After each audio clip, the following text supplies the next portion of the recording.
आषाढ़ मास में पड़ने वाली देवशयनी एकादशी महात्म व्रत कथा। युधिष्ठिर ने पूछा, भगवान, आषाढ़ मास के शुक्ल पक्ष में कौन सी एकादशी होती है? उसका नाम और विधि क्या है, यह बतलाने की कृपा करें। भगवान श्री कृष्ण बोले, राजन, आषाढ़ मास के शुक्ल पक्ष की एकादशी का नाम शयनी एकादशी है। मैं उसका वर्णन करता हूँ। वह महान पुण्यमयी, स्वर्ग एवं मोक्ष प्रदान करने वाली है। वह सब पापों को हरने वाली है तथा उत्तम व्रत है। आषाढ़ शुक्ल पक्ष में शयनी एकादशी के दिन जिन्होंने कमल पुष्प से कमल लोचन भगवान विष्णु का पूजन तथा एकादशी का उत्तम व्रत किया है, उन्होंने तीनों लोकों और तीनों सनातन देवताओं का पूजन कर लिया है।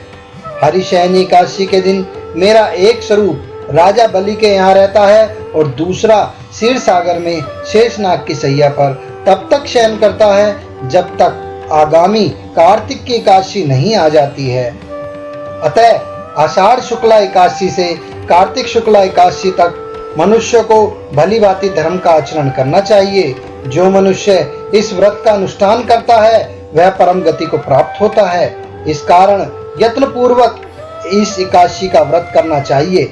एकादशी की रात में जागरण करके शंख चक्र गदा धारण करने वाले भगवान विष्णु की भक्ति पूर्वक पूजा करनी चाहिए। ऐसा करने वाले पुरुष के पुण्य की गणना करने में चतुर्मुख ब्रह्मा जी भी असमर्थ हैं। राजन, जो इस प्रकार भोग और मोक्ष प्रदान करने वाले सर्व पापहारी एकादशी के उत्तम व्रत का पालन करता है, वह जाति का चंडाल होने पर भी संसार में सदा मेरा प्रिय करने वाला है। जो मनुष्य दीपदान, पलाश के पत्ते पर भोजन और व्रत करते हुए चौमासा व्यतीत करते हैं, वे मेरे प्रिय हैं। चौमासे में भगवान विष्णु सोए रहते हैं, इसलिए मनुष्य को भूमि पर शयन करना चाहिए। सावन में साग, भादों में दही, क्वार में दूध और कार्तिक में दाल का त्याग कर देना चाहिए। अथवा जो चौमासे में ब्रह्मचर्य का पालन करता है वह परम गति को प्राप्त होता है।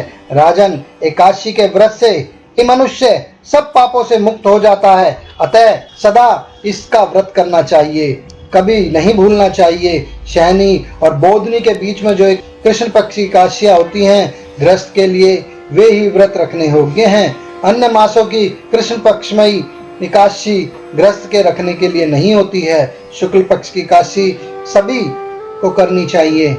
एकादशी 12 महीने में 24 एकादशी होती हैं। देवशयनी एकादशी का व्रत करने से मनुष्य सभी पापों से मुक्त हो जाता है। इस व्रत की मान्यता यह है कि भगवान 4 महीने के लिए बलि महाराज के लोग सतुल लोक में चले जाते हैं और एक स्वरूप में भगवान क्षीर सागर में शेषनाग की सैया पर विश्राम करते हैं।